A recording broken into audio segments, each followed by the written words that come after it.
especially in the next few weeks. I just want to be super present with this record. It's something I'm so proud of and waited a long time for, and I want it to feel like a celebration between me and my fans.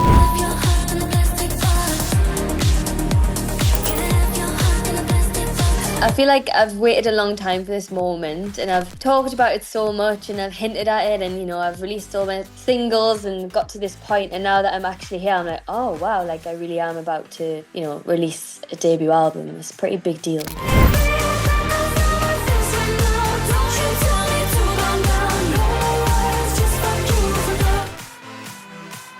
Like musically, I kind of had an inkling of where I might go. There was a song I wrote for the girls on our 5th album called Wasabi. Love to hate me crazy, shady, spit me on like hot wasabi. And it kind of became a fan favourite, and it became almost known as my song within the group. And so I kind of knew that would be a good starting point. But I think lyrically, it wasn't until after.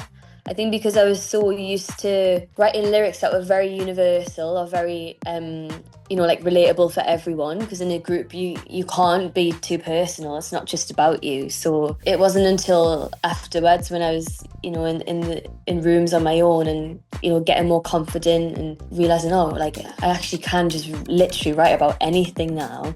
And I can be, you know, almost uncomfortably honest at times with like my own experience. And I think what really excited me was there was still so much that people didn't know about me on my own. Obviously there's a little mixed diehard fans, but there was a good advantage to people still not knowing a lot about me, and it meant that I could really go there and write about things that people, you know, didn't necessarily know or think about.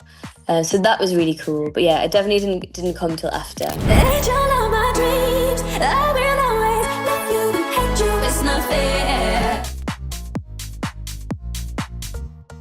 I think my love for Madonna was just me, actually. I was just fascinated by her, I don't know. As a young girl, I maybe wasn't necessarily her demographic. I think when I was younger, I do predominantly remember the sort of country era. Every big pop girl has a country moment. Tell me, love isn't true, it's just something that we do.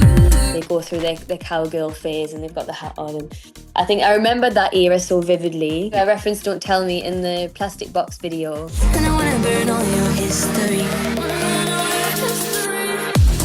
And then when I like sort of delved into her discography more, I just realised that like she is, you know, one of the best pop stars we will ever get. Reinvents herself with every era, which I find hugely inspiring, you know, as someone that wants a long career. For me, Madonna is the epitome of like longevity as a pop artist. And I think that's when you are so sure of who you are and you speak up and speak out for things you feel passionate about.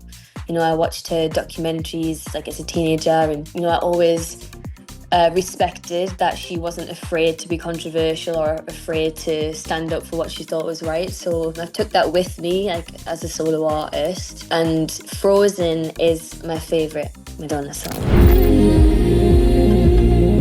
Give yourself to me. I think as someone that just loves like musical theatre as well, like for me Frozen's very theatrical. It's not necessarily like a huge thing, and I think that's another thing Madonna does well. Like you don't always have to have this big belty chorus to like have an epic song. Yeah, Frozen's up there. My top 3 are Frozen, Ray of Light, and maybe Sorry. I will say as well, Living for Love is such an underrated banger. I think you can see remnants of Madonna in some of my visuals actually, and yeah, the energy, I suppose. Unconditional.